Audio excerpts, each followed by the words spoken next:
Hello, beautiful souls. Taking that moment to connect and feel the glow.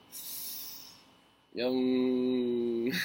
All right, so I got a great question. One of my Geotran clients asked me a question, which I figured I could just make a video and answer it for everybody all at once. I'm gonna answer this question in a two-part video. So this first part is, well, let me tell you the question first. The question was, how do I increase my clairvoyance and clairaudience for the purpose of healing? This client of mine also has patients. He's in a healthcare practitioner himself, and a lot of healthcare practitioners have this, constant questions from their clients and their patients, and it's just very powerful tool to be able to intuitively tune in and access information. Now, the first thing I would say, always say, is meditation. Meditation, anything that you do to quiet the thinking mind, to calm down that monkey brain that's always trying to figure things out, and it's kind of running the show through analyzing and judging and comparing to the past and worrying about the future.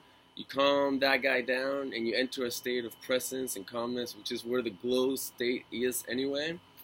You go into that heart, and then you can begin this practice. Follow that little meditation process, and once you're in there, practice going into a blank state.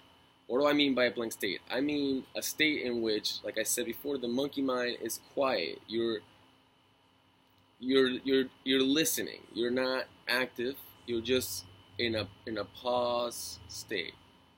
And then once you're in that blank state, give yourself a question, a command, like a practice, like when you're at home.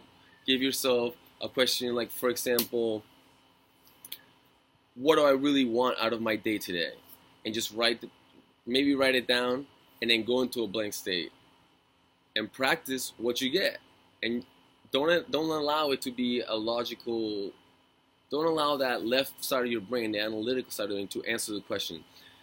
And simply practice asking your questions like that, asking yourself questions that are gonna tap into something that you might not have consciously present, or that might be different than what you have consciously present in your conscious mind, in your thinking mind.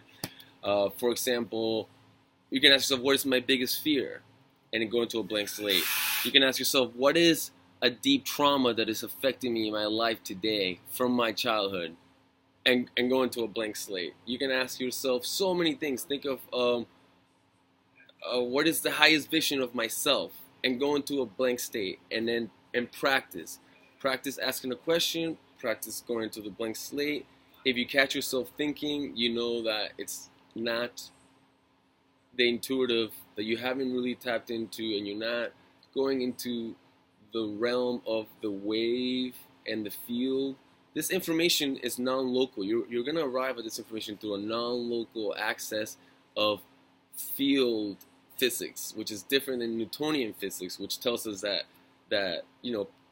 light travels through particles and little units of solid blocks, and material solid reality is the only reality, and it's so predictable, and yada yada yada. When we're working with this intuitive clairvoyance and clairaudience, we're working through the quantum field, and we're entering that quantum through our calming down that mind, that active mind, which is so conditioned to live within the confines of Newtonian physics and materialistic mechanical universe paradigms and worldviews. That's basically the biggest part about it, to be able to snap out or let that go, or suspend that paradigm and go into the heart, into this quiet, empty space, into the knowing, and answer the question from that space. Like, you receive a command, the question is like a command, and you allow your system to give the answer. Similar to autonomic writing, now that I think about it. But it's a little deeper if you have paid attention online. And stay tuned for the second part of this video, which will come up shortly. Many questions are welcome. Please subscribe or share, or comments or ideas, something that you wish I could talk about differently or include in my conversations, or anything like that would be super appreciated. So thank you very much, and enjoy.